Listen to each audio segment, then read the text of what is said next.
So friends, let's now try to understand that what is Bitcoin. First of all, we have to understand what is Bitcoin blockchain.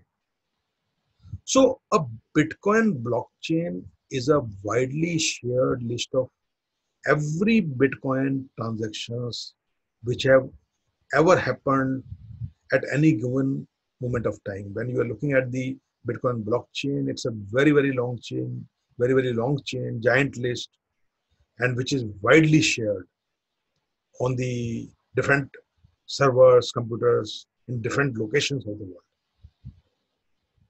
And in this, there is no middleman, there is no company which owns or issues those Bitcoins or which manually keep their record. It's not like that. So there is no bank involved, there is no financial institution involved, or there is no credit card company in uh, are involved in the Bitcoin related transactions. And the Bitcoin transactions, transfer of money, is point to point, peer to peer. You send money to another Bitcoin user at his Bitcoin address, even without actually knowing her identity directly. So there is no middleman, it's peer to peer transfer, and there is no single trust. So, unlike in the bank's single entry system of transactions, which acts as a trustee, the bank acts as a trustee. Bitcoin transactions are multiple entry transactions which are there in giant list, which is widely shared around the world. So nobody, there is no central authority which verifies or which contains the data, and there is no need to trust a particular company for these kind of transactions. There is no need of a single verifier of this, which normally the bank acts as a single verifier. So that part is not there in a Bitcoin. So what happens in a Bitcoin?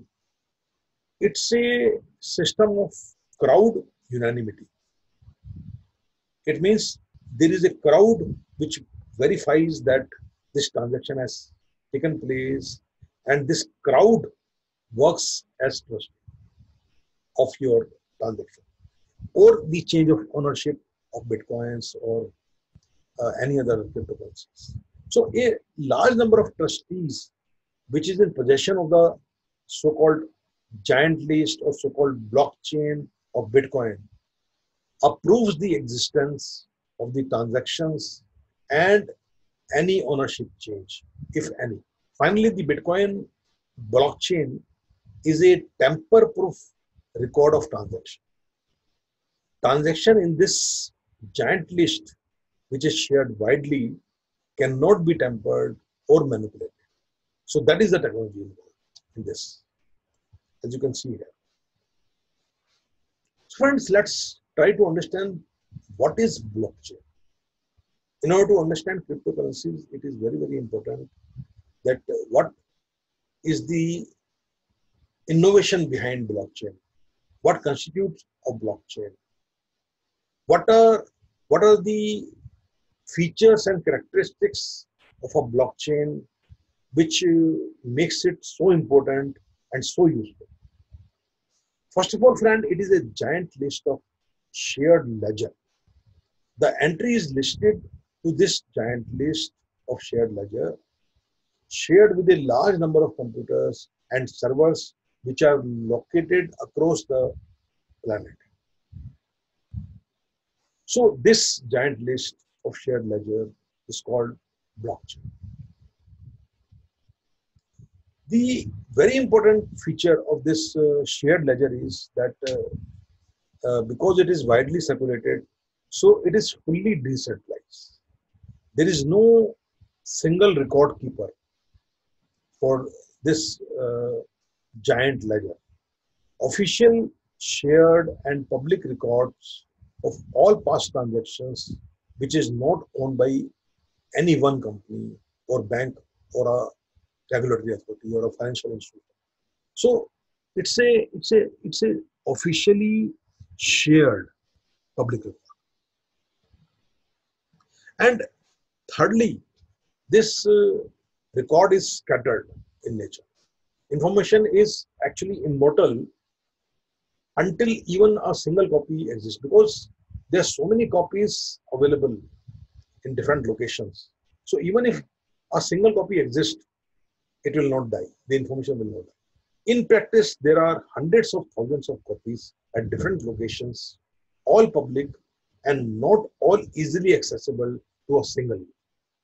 So this is a very revolutionary technical innovation, wherein you have you have made a giant list which contains all the transactions related to blockchain, and this whole list is shared around the world, and this is really a very big file from the in the computer's terminology.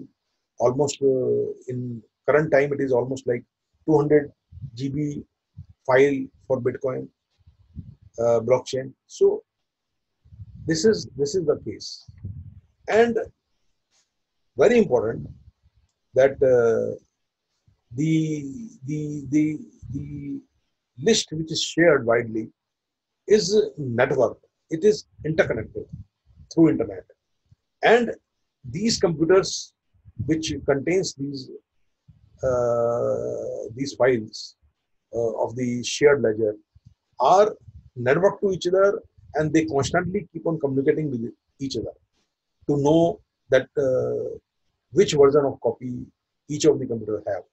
So a very large number of computers owned by the Bitcoin users across the world constantly talk to each other for checking and matching for the correctness, and to update the giant list of the blockchain, ensuring latest version of the list is with them. In fact, latest as well as the longest version. So basically, in Bitcoin terminology, the latest version is the longest version because it contains the updated information. So that information is attached to a very large chain in the form of blocks. So obviously, the latest version will be the longest. Now, in this blockchain, no one user can can control the giant list entries, which are having hundreds of thousands of latest copies.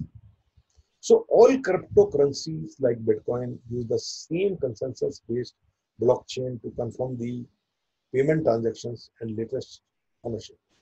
So what does it mean is that the latest version of blockchain, which is available with so many computers around the world, which are interconnected, which are communicating with each other, and with this communication, they can find out that the longest version of the blockchain is the correct version, and there is no attempt to tamper with the past record. So it becomes easily verifiable by so many computer points. So it's like a crowd verification. And this verification process is absolutely decentralized. Since the information is updated on several locations, there is no central authority, single entity to verify the transaction. So this kind of verification is very different from the normal fiat currencies and is highly decentralized in nature.